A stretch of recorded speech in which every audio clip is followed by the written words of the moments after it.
12 years ago when I had my major breakdown,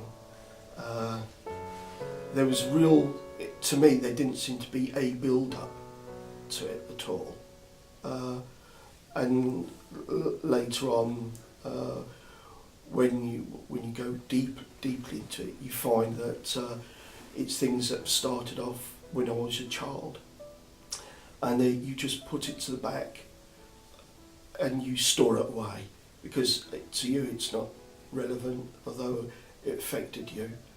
And gradually it just builds up. And I remember going into work one morning and I was asked to do some work on the computer system, which I wasn't really au fait with.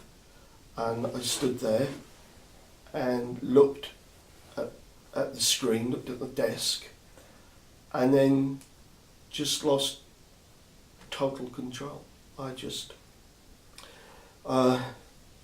broke down crying uncontrollably. I couldn't stop.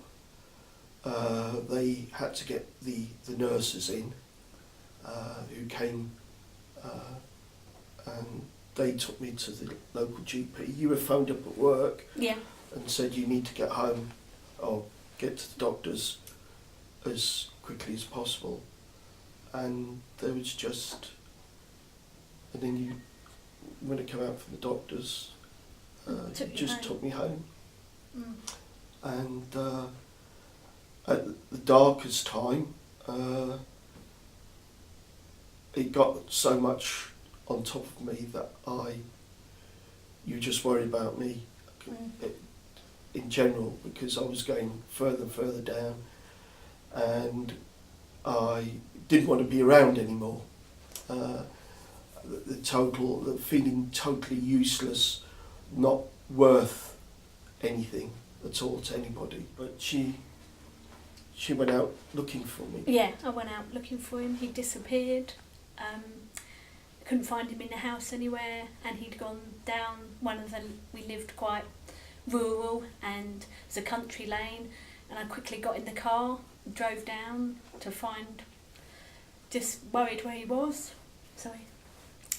and I found him in a ditch. No. So, Have you, at the lowest point, Tracie, I know you mentioned the suicide attempt. yeah. At the lowest point, what support was available? Did you seek support? Did it help you? The mental health team. There was a mental health team where we worked, where we lived, and they supported for a short while they could. We had counselling, and she was very, very good. Yeah. And he felt like he could talk to her, but then, like I said, she left to go to another position, and they lost their funding, a lot of their funding, so they couldn't replace her. So basically, we were just left on our own. She gave us a few pointers and said, this, work through these steps, and like getting out of the house when he was agoraphobic. So they did give support like that, but we were basically left on our own. It's like, oh, you need to just get on with it.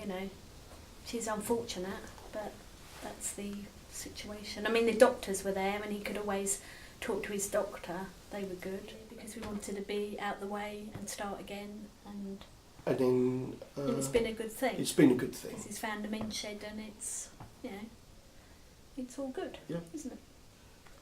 Yeah, we went to like a fete, didn't we? The hospital, Friends of Patrick Stead Hospital had a fete on last year, and we went there, and I was just looking around, and Tracie saw them, Alan and Doug, at the table, and she said, "Oh, what's going on here?" And they said, "Oh, it's the men's shed."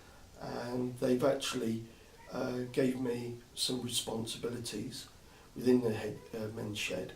So I'm one of the first aiders, also one of the two health and safety advisors at the men's shed as well, which was really good of them.